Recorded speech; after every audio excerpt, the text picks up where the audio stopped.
All right, well, let's go ahead and get started here. Welcome everyone to the 2022 Triton Leaders Conference, this breakout session. My name is Andy Vitter. I'm the Alumni Director for UC San Diego Health Sciences.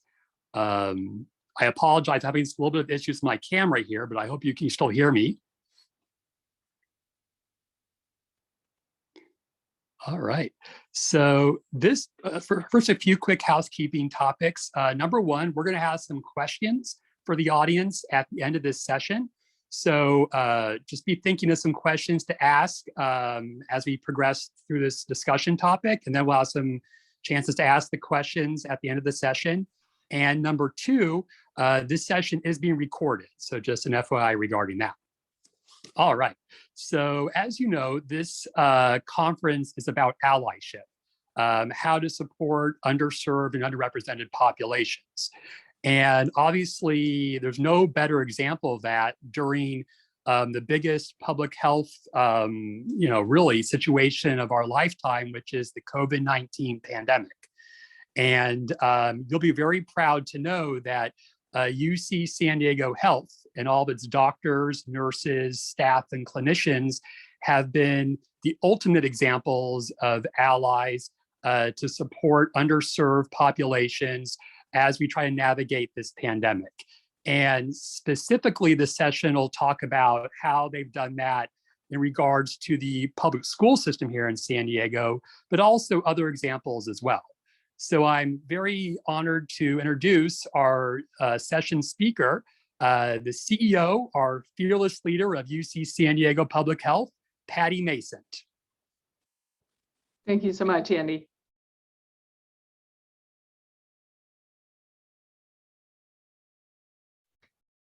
So I think Andy wanted me to provide a bit of an overview of how UC San Diego Health ultimately got involved in the school districts, but there was actually a lot that happened before that. When I think back, it was almost 770 days or so since the first planes came in from Wuhan, China. And I got a call from the county saying, would you be willing to take patients who may have COVID? Now, this is February 5th, 2020, and we had no idea what we were getting into. But we're the only academic medical center in the region. And, half of my brain was thinking, I don't want to become the COVID hospital. I don't want to put our staff at risk. I have no idea what this is about. I have no idea what we're getting into. But the other half of me was saying, if not us, then who? We have the most incredible scientists and physicians and infectious disease leaders, here at UC San Diego. And we had a lot of infrastructure and knowledge and domain expertise that we could bring to this. So ultimately I said yes to that request. And we received our first patients, and it challenged us from the very beginning. I say, these patients were Mandarin speaking, so they didn't speak English at all. We had to isolate them in negative pressure rooms because we didn't know how to take care of COVID at the time. And they were super scared, and we were scared, and they couldn't, there was a language barrier, and there was food barrier, and there were all sorts of cultural barriers. And we were able to find in our staff Mandarin speaking volunteers who put themselves at risk and were able to go into the rooms and take care of these patients and communicate with them and calm them down and let them know what we were going to do and how this was going to work for them. And we provided the very first actually use of remdesivir. One of the soon thereafter, once it was approved, became the standard of care for COVID care.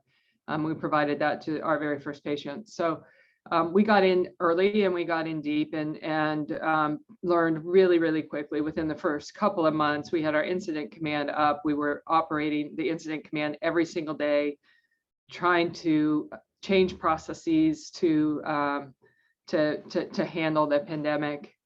We're really fortunate to have been on this campus because we have a chancellor and a health sciences leadership group that were willing to make early investments in things like clinical trials for the vaccine, clinical trials for the therapeutics,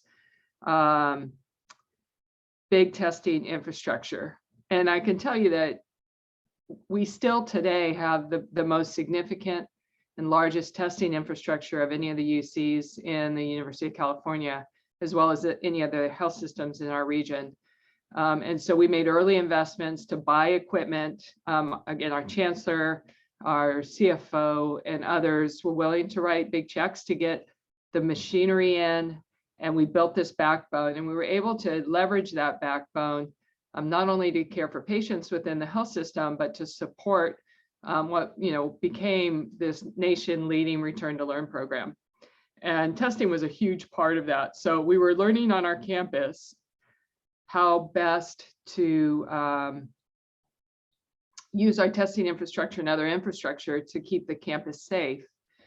And it caught the eye of SDUSD. And at the time, the superintendent, Cindy Martin, called me and said, can you bring testing here? We need to get testing to all these communities. We really need to be able to get people back to school. And how can we go about doing that? And so, again, we used all of our resources, both on the health side and on the campus side, to put together an offering where we would go out to the campuses and we would take testing directly to the campuses. And it was kind of that infrastructure that we were able to then roll out vaccine to the school districts, and not just SDSU, but other school districts as well, to get testing, and then vaccine and other kind of protocols for how you get students back into school. Really because we built that chassis off of return to learn. I wanted to mention a couple other things as we talk about allyship and health disparities. I know everyone is aware that one of the devastations, one of the things that became so clear early in this pandemic is how it disproportionately impacted minority communities. And it couldn't have been clearer in our data, where you looked at the population bases and then you looked at who was in the hospital and who was dying. And it was just here at UCSD Health, it was disproportionate to Blacks, but particularly our Hispanic community. And it for all of us in leadership here, it was really kind of devastating to see health disparities play out in such a painful way. And so we spent a lot of time and resources trying to think about how to address that and what to do. And it really flows through a lot of the initiatives we did, such as, our critical care teams went down to Tijuana and Mexicali, El Centro. We set up critical care infrastructure. If you recall, when the pandemic first hit, and it first hit Baja, the older physicians all either got sick or they were high risk, so they weren't coming into the hospitals, and it left the critical care units in the hospitals to be attended to by residents. And so when we sent our critical care teams down into Baja, they worked with the residents to set up all the protocols for how to take care of COVID patients in critical care. And then we developed a real dialogue, and then they come up here and they teach us some things, and it became this really wonderful sharing of information. With respect to things like the vaccine and the vaccine in particular, one of the things that, as you recall, we were trying to prove that the vaccines work. So we rolled out clinical trial, but our Hispanic community in particular didn't want to participate in the clinical trial. There was just a lot of historic fear about what is a clinical trial, and are you experimenting on me, and is it is it disproportionately towards my community? And so we had to build a lot of bridges, even to get the clinical trial off the ground. But we needed, obviously we needed all of the data, really broad, multidisciplinary or multicultural population to test the vaccine. And then as we rolled out what was the first vaccine superstation at Petco Park, maybe some of you got your vaccine there. we thought that would be a really strong way to get vaccine into the community and really address health disparities by getting vaccines in a place that seemed to be relatively easily accessible. But we were watching our data and we were looking at, what we use is called the Healthy Place Index. And what we noticed is even with Petco Park, it was disproportionately to people that were better economically, right? There are people that could sit on the phone and try to figure out the systems. They could sit on the computer. They could wait in line on the phone, in the car to get the vaccine. And so what we found was, even though we were trying to be very broad, was that it skewed to our wealthier community that had better access. And so we made a call to our donors and said, we're not reaching the communities that are most at risk. We're not getting to the people that need this the most. And a couple of major donors, particularly John and Sally Hood, gave us the dollars to set up a mobile vaccine clinic. And we took that mobile vaccine clinic and we set it up so that we could go out to all of the communities most at risk. And we went to 100 different places. That's not an exaggerated number. And delivered, I think, 60,000 vaccines through the mobile clinic. And really focused on the communities that were really disproportionately having a worse outcome with the pandemic, but also, we're not coming in for a variety of reasons. We did a lot of efforts for our Hispanic speaking workforce. We did special Spanish educations, and we brought the vaccine to them, not the other way around. And so it's been a huge effort and thought on our part to figure out how do we get to all of the populations that we need to deliver the vaccine and to deliver the therapeutics. So that vaccine clinic still is up and operational. It does continue to go to school districts, SDUSD and others. It still is delivering vaccine. It can deliver rapid tests. And it can begin to teach people about therapeutics. If you do get sick, what do you do? I mean, that's been a huge effort for our infectious disease physicians, is to educate the community about, okay, I just got COVID. What do I do? And how long do I have to isolate? And what if I have to go to work? And those kinds of things. So I'm proud of a lot of things that we've done. I think we've been sensitive, and I think we've been good allies, and I think we've delivered a lot of care and a lot of testing and a lot of vaccine in the region. I know that we have more to do, so I don't think we're done yet, but I feel kind of honored to have been part of leading a team that was able to achieve what this health system team has been able to achieve. All right, well, thank you so much, Patty. That was a really great overview. And just as a reminder, we are going to be able to have some audience questions towards the end. So please feel free to put some of your questions in the chat. But in the meantime, I have some questions for you, Patty. And again, I apologize to everyone. My camera just went out, so I'll be audio only here. So you'll see my still image, my pretty face.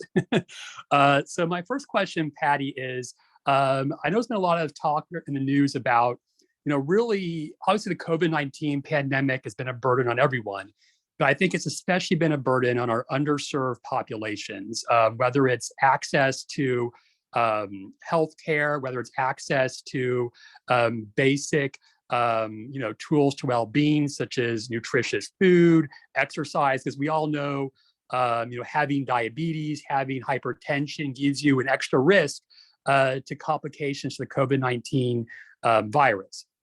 So I'm curious, from your perspective, one, just how much has the pandemic's burden been as far as maybe extra to the underserved populations? If you can talk maybe some of the specifics regarding that, and also maybe what are some of the ways that UC San Diego Public Health has tried to address some of those maybe extra challenges or extra burdens faced by underserved populations? Sure, Andy, I was trying to think when you were asking the question, if I remember the numbers exactly, and I don't, but I can tell you that, when you look at the population base as an example, I think it was something like 60% or so of our mortalities were Hispanic, and I think 20% were Blacks, and that is not representative of our community, right? So when you look at the most, the mortality is, being the worst possible outcome, so disproportionate, as I said earlier, to our Black and Brown communities. And it's, as I said, it's been heartbreaking, and to see that happen, and to really see it so vividly. And again, that's why we've tried to concentrate a lot of our outreach efforts on reaching communities. I mean, you've seen it in the news, right? That a lot of the, we're very, binational. We've got a lot of movement across the border, and the southern cities in particular tended to get hit much harder here. We have an affiliation as well out in Imperial Valley, the poorest county in the state, with El Centro Regional Medical Center, and they were really the height of the news for a while, because they were just flooded with patients across the border. And so, we really had to be creative in trying to figure out how to address that, and to provide services and support. And we did, things like that I didn't mention before, like, we vaccinated in the neutral zone. We vaccinated all of the factory workers that were working in American companies on the other side of the border, and other companies as well. We did a huge effort on that. We did a lot of border work. So, and I've already mentioned kind of the vaccine and our clinic, our mobile clinic, and what we've done there. So, as I said, we can slice and dice the data because we have it through our medical record, and we can see where the disparities are. And then we're just trying to target efforts to address those specifically. Great. And then, as far as the public school system here, and obviously anyone who has children going to school now during the pandemic knows the challenges of, trying to keep schools open. When schools go to virtual, it's a burden, obviously, on the whole family, working parents. But if you could maybe expand upon how particularly much of a burden it is on sort of those underserved populations, specifically people at lower income levels, minority populations, just how much, is it maybe extra important, or even more so important, for those populations to be able to have their kids to have access to open and healthy schools. And then also just maybe there's some of the things that we take for granted to make that happen, such as the access to be able to get the vaccine, or the access to testing. How much maybe more difficult is that for those populations, and just again, what you see San Diego Health is really doing to make sure that access is provided in a consistent manner. Yeah, our relationship with the school districts, and it was broader than just SDUSD, but since that's the largest school district in the region, I'll focus on that. They came to us, this is before we even had a vaccine, and said, what can we do to get the schools back open? How do we get testing out there? And again, there wasn't good access for testing, and particularly disproportionately in our lower income populations. And so we had to get things to the populations, not the other way around. So we had to get the testing to the schools. We sent out teams to do testing, to provide that access, so that the schools became kind of the center of where this work could take place. And if a family came and brought a student, we would also test the family if they wanted testing, and if they came for a vaccination and the whole family wanted vaccinations, we would give everybody vaccinations. So I think the schools became a real big access point. It was interesting because early in the vaccine distribution, there were all these rules that actually kind of interfere with getting vaccine in arms, because the more rules and algorithms you had to go through to get something out, again, the harder it is for certain communities to get access. And But when we worked with the school district to get vaccine out, you know, they actually opened it up, again, disproportionate focus first on those schools in the lower socioeconomic regions, in the regions that are hardest hit with COVID first. And so we supported that effort and made sure that we addressed those first as we worked across. You know, it's funny because if you have time and wealth and access, you know, you can find vaccine, you can find testing, but if you don't, it's hard. And so I think the approach of that we've learned, and I think we'll take it further when we think about other types of health screening and healthcare, is that what can we take to communities and not the other way around. Yeah, that's so true. So I just think about, you know, we think about the basic logistics of trying to find it, especially the testing during the past month or so, how difficult it is. And obviously in San Diego, you need a car. You know, that's pretty much what you need in this area. So just the simple act of not having a car, for example, or having to work during the day, I mean, just makes that so much more difficult. So I mean, I think, as you said, just provide that access, bring it to the people. I think that's such a powerful initiative to have. Well, and it's expensive too. Sure. So one of the things that we tried to do, and it was and work with the school district on this, at the time that we rolled out testing, our direct cost were like $30 a test. And you think about the size of SDUSD, they'd blow through $5 million in a month, right? So that was the other part of the challenge, is like, how do we get testing out that was cheaper and more scalable for them? And again, that's, I'm so grateful for our chancellor and the vision for return to learn and all the investments we made, because we made investments, for people that are on campus and know you can just go through the vending machine and swab and get your test result. That's a pretty cheap and scaled way to deliver testing, and having that innovation take place here and then deploy it other places, I think makes it also more accessible, because you're not stymied by the cost. I mean, a lot of testing facilities here in the region will charge $300 for a test. You drive through a UC San Diego Health drive-through and you can get it for $60.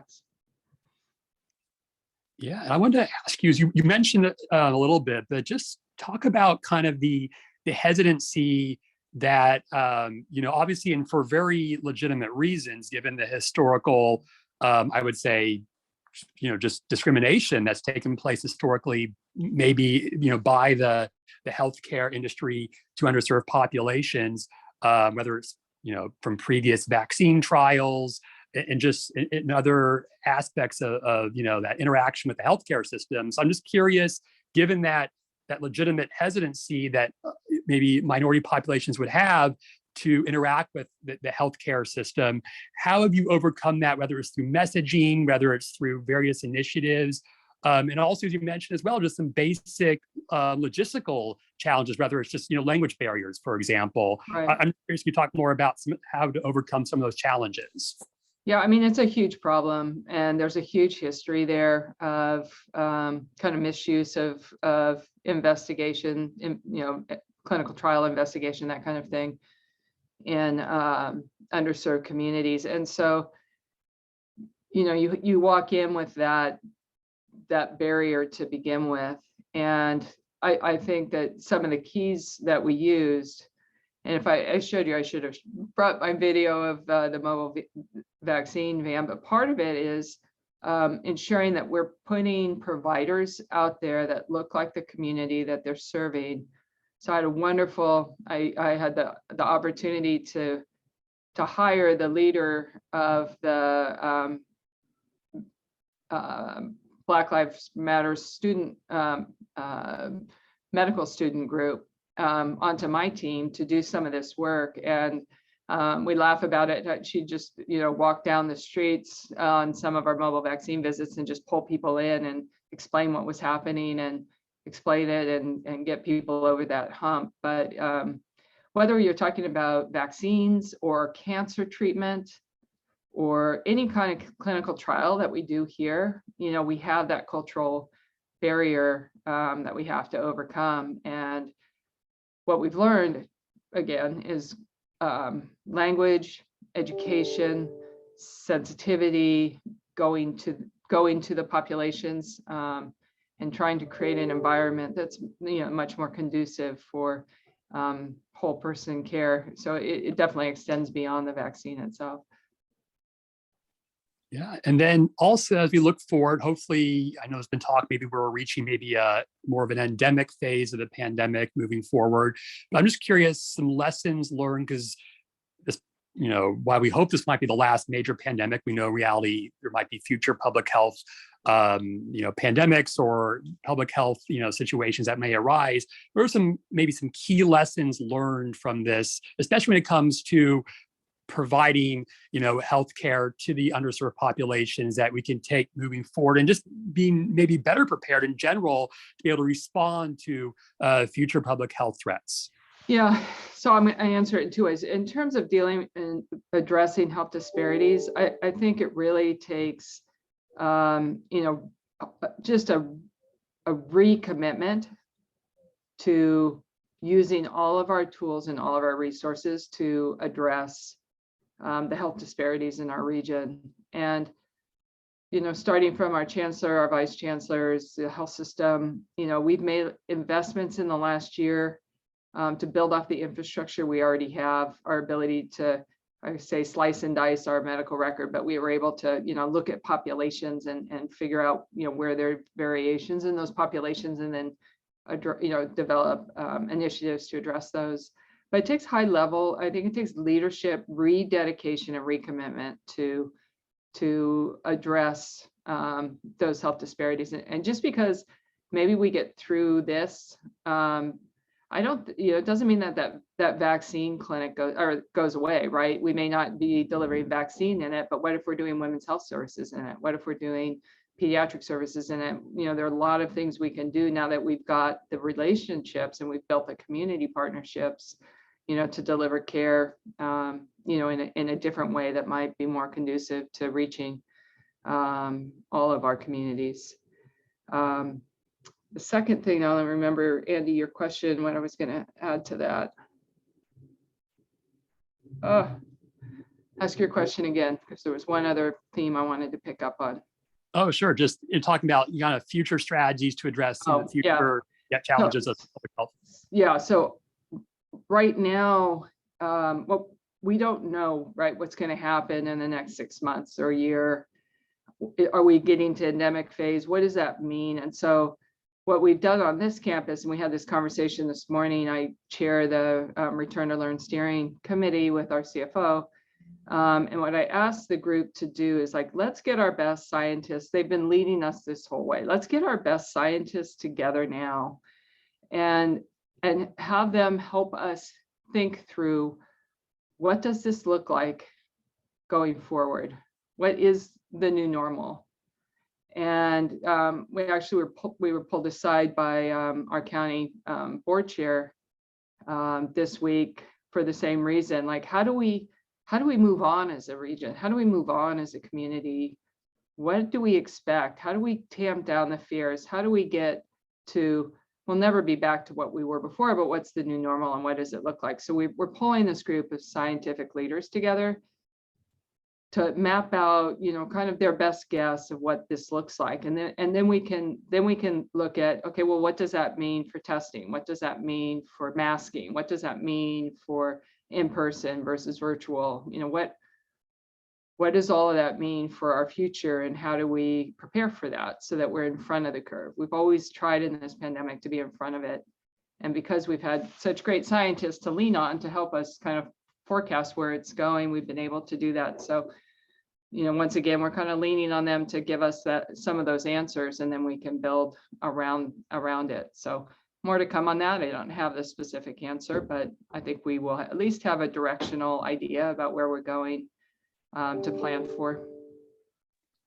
Great. And then we'll take some questions from the audience now. So if any of my other staff on the call, on the Zoom here, can see some of the questions, because I've received some questions as well. I'll ask this first question because Obviously, there's just a lot of interest in your role being the leader of UC San Diego Health in regards to the pandemic. So one of the questions is, what was kind of those first few days or months during the pandemic when we were all just trying to figure out what this was? Just talk about what was that experience like, and when you really had to like kind of get into almost like a crisis mode, if you will. And if you maybe talk some of your personal experiences, leading UC San Diego Health in those early days of the pandemic. I mean, the fact is we were in crisis mode, and we opened up our incident command when we received the first patients. And we have a really strong infrastructure in that way. So when I say that, it's our emergency incident command, and we usually have 100 or 150 people involved in that, all operational leaders across the health system. And the thing that was remarkable, I mean, I'm so grateful that we had some infrastructure before it happened. Like we have people who are really talented in transformational healthcare, leaning out organizations, and Six Sigma black belts that would help us think through processes, because we were changing processes on the fly, within minutes, within hours of certain things happening. We had to figure new things out, and we had to do it all within the our regulatory context, which is kind of challenging. And I think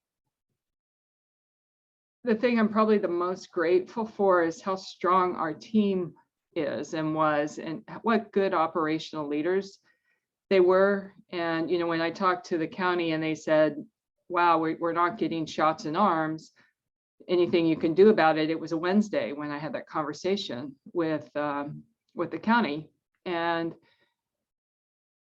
I said to the operating team, okay, what would it take for by Monday? This is a Wednesday. By next Monday, getting 5,000 shots in arms. What would that take? Can you do it? Right? And they went away and they built out Petco Park. I picked up the phone. I called the Padre leadership, the president of the pods, and he said, whatever you need, we're all in. We'll help you do this. And they gave us their parking lot, and they gave us some event planners, and some security, and some power for the IT pieces of this. And between Wednesday and Monday, we had a full-on, really the first vaccine superstation in the state. And so I have the privilege of leading that team, but what's amazing is that team is so amazing. From our infectious disease leaders to our operational leaders to our faculty, our critical care physicians. The story I told earlier, being on the front lines, and then being in Mexicali and Tijuana and El Centro, and just taking care of patients all across the region. It's just an honor to be part of it and to lead the group. The other thing I would say that was one of the best things about COVID, if you can say that, is how single focused we were on dealing with the pandemic. And it brought us together in a way that nothing else ever will or would. And everybody was focused, and everybody was working in the same direction.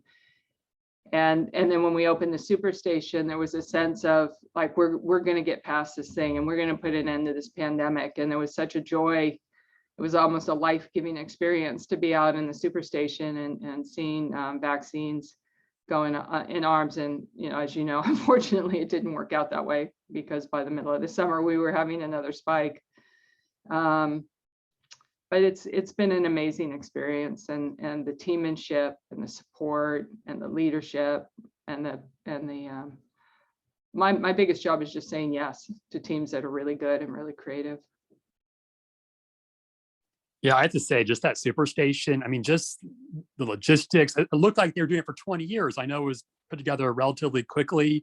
Just the staff was so friendly. I just have to say, me personally, experiencing that was such like, I'm so proud to be part of UC San Diego, and all your staff were a part of that. Just a real testament to just the university, but just the general, like you said, the camaraderie of your team. Really just an impressive display of all that. So, I mean, I was impressed. I'm sure a lot of our audience members who had a chance to experience that on the other end of it would probably say the same thing. Another question we got is, what has been the coordination as far as from your role and your team's role with whether it's the county or the state or even the federal response as well, as far as direction from them, but also maybe input you have provided, them as what's been that coordination like? We've worked really closely with the county. We always have, and again, our relationship with the county's never been stronger, and we got those first calls and we stood those first things up in partnership with the county. We've worked closely with CDPH, with the Secretary's office, with CDC. One of the things, again, I'm proud of, it's not me, it's the team again, is that we were working all the data the whole time. So, one of the benefits of having access and having everybody on our instance of Epic and being able to mine data is one thing we discovered, for instance, is the vaccine was waning, right? So people had gotten 2 doses and all of a sudden in July, and we watched the data. In July, we saw that people that had been fully vaccinated started getting COVID. And our infectious disease and IT and CMO's office put all this data together, and we went, I think I can say this on this call, oh shit, like the vaccine is waning, like by a lot. We ran the numbers and it was like the vaccine efficacy had dropped to like 40% for Pfizer in July, and in August it was even lower. And so the first thing we did was we got on the phone with Mark Alley, the Secretary of Health, and ran that data to him. We were in the process of getting it published in New England Journal of Medicine, but and then the team also went directly to the CDC, and Rochelle Walensky got that briefing. And why that was important is, if you recall, there was a period there where we were all pushing for, this is why we need boosters, we got to get boosters out there, right? But there was a lot of pushback around that. And so the key advisory committee to the CDC voted to only give boosters to the highest risk in the population, but not to healthcare workers. And we were like beside ourselves looking at the data. And ultimately, the CDC, Rochelle Walensky, overruled that committee and said that the healthcare workers could in fact get the booster. And that in large part was our team and their data drove that. And it's that kind of, that story is not told very publicly, but I'm super proud of that. And the fact that we were able to make an impact that I think saved lives here and probably saved lives across the nation. Absolutely. And we've gotten a lot of people in the chat just saying how proud they are to be, part of UC San Diego, hearing these stories. One of the questions we got is, we talked a little bit about this as well earlier, but just what are some of the strategies that you and your team are looking at to kind of continue this community public health work beyond COVID? So some of these initiatives that maybe have started during COVID, but maybe would address broader areas of public health and access. What are some of those strategies to continue this beyond COVID, maybe on a broader scale? Right. So we're reimagining the vaccine clinic, the mobile vaccine clinic. And I mentioned women's health earlier, but we're beginning to think about what it could do to provide some basic care, and how do we fund that and keep that rolling. Again, we've had some wonderful philanthropic support for that. I just hired, super excited to have her come, really a leading expert in health disparity, Dr. Crystal Sene, who I hired from UNC Chapel Hill. She's a general internal medicine physician who is health disparity and health equity trained, who'll be leading our health EDI efforts. And there's already a lot of unbelievable work going on here in the School of Public Health and in the School of Medicine and at the health system. And so she'll help coordinate and hopefully augment and enhance those efforts and build a real vision and a plan, a sustainable plan around those efforts. Take advantage of the data that we have and the mining that we can do to identify needs in populations. And then we can plan interventions accordingly. So I think that's going to be a really big lift for all of us. And she's already kind of getting her feet wet and meeting everybody. I'm trying to protect her because everyone wants to meet with her and do things with her, because she's gonna be great. Great. Yeah. And just kind of a follow-up question that, we've heard, those of us that kind of study, disparities in public health have heard that, the keywords and some of the key, maybe like news items in the past, for example, like food deserts where underserved populations don't have access to healthy food or access to, safe sidewalks to be able to get exercise. And that leads to, health problems such as diabetes or hypertension related to obesity. And sort of this has all come to the forefront with COVID because obviously those underlying health conditions make having COVID worse. So I'm just curious now that maybe people see the impact and the importance of some of those keywords you've heard, in your sort of honest opinion, do you think that's going to be a real catalyst for change? Or, I mean, do you see momentum towards real final, big changes towards that with the pandemic? Or, I mean, sort of what's your honest assessment of yeah, such a good question. And it's such a hard problem. And, we have many resources, but we have limited resources too. So it's kind of defining our lane and then trying to see where we can influence. But I think what I'm most optimistic about right now is, again, at this point in time, not to be political about this, but this county in general has been unwilling to spend a lot of money on issues of homelessness and social determinants of health and that kind of thing. This governor has, a surplus in his budget, and this county leadership, our new county board of supervisor leadership, are very active in terms of wanting to address issues of homelessness and our mental health crisis. We're doing a big partnership with the county. We're building a new psychiatric hospital on 3rd Avenue with our county, and we're working on that right now. But they're willing to put dollars on initiatives that 10 years ago they wouldn't touch. And so I do think we have some unique alignment right now to do some transformational things that would have been out of the question, before.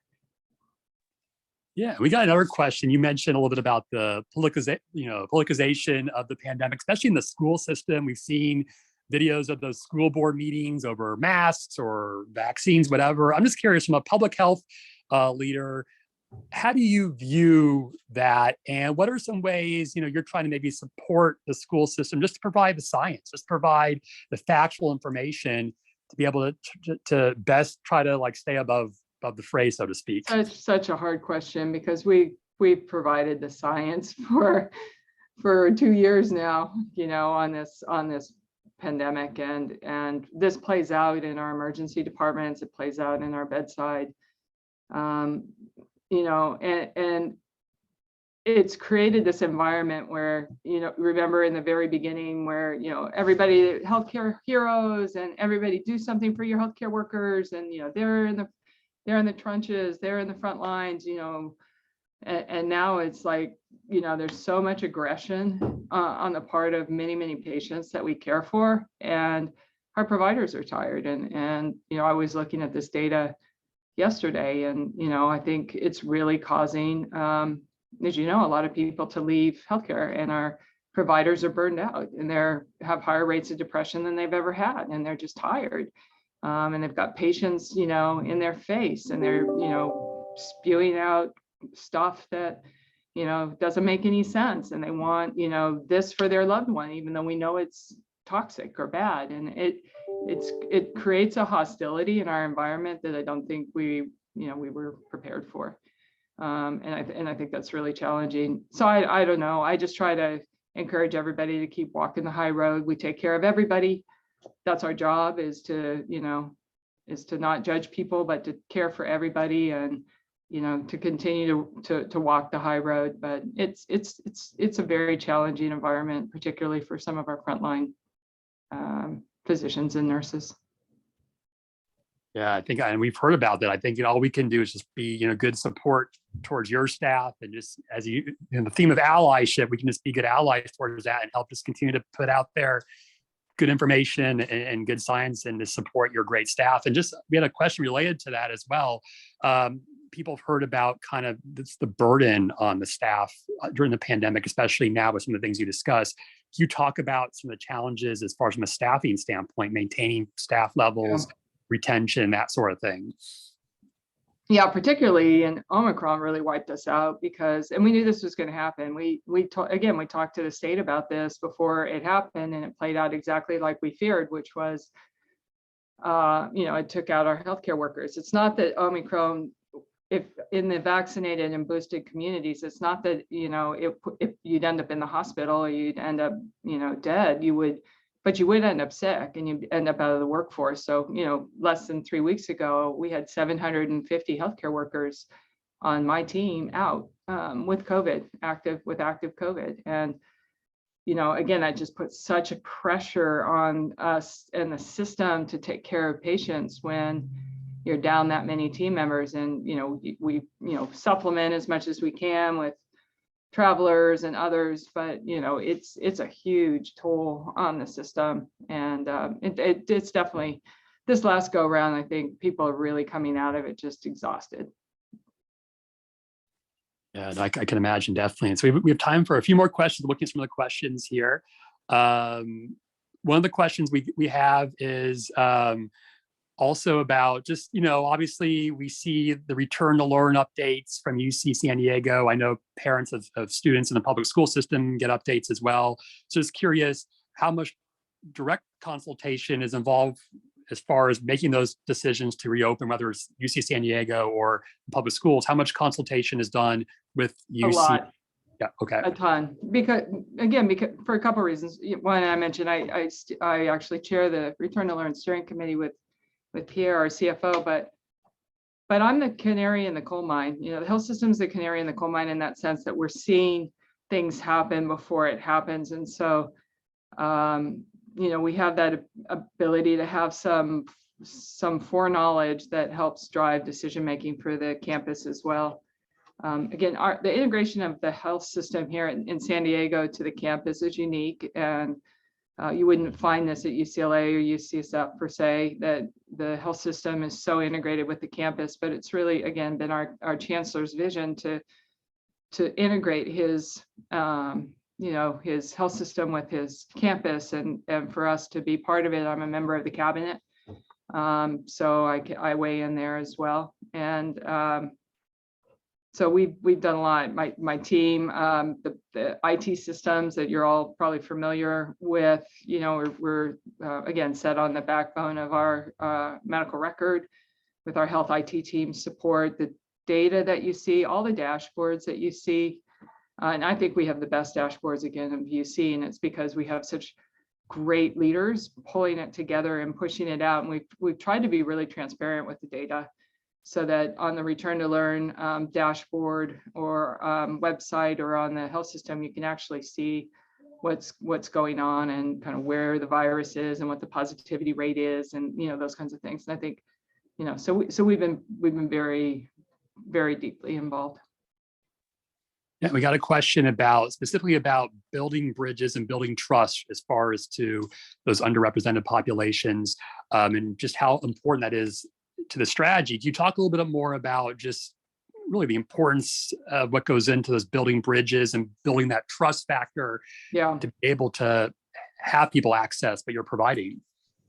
Again, we were fortunate because we have people on this campus that have a lot of those relationships and partnerships. So I think about someone like Blanca Melendez, who's been working in this space, building partnerships for, a decade or more. And, we leverage those, and, it'd be one thing me walking into a community or having people that actually have some relationships to start and to introduce, and that makes a huge difference. And then having a diverse provider group that's also out there providing the care. So again, making sure that we have people that people can identify with, so they're comfortable, and taking time and educating and listening. And so that, it's, I guess it's mom and apple pie, it's listening and building relationships, but it has to start with, good intent and the right people. We can do some of the last questions here. We have kind of a fun question here. Have you ever met Dr. Fauci? No, I haven't. I haven't. I haven't. That's a good one. Yeah. No, I haven't been on any calls with him either. We've been on the phone with a lot of people, but not Fauci.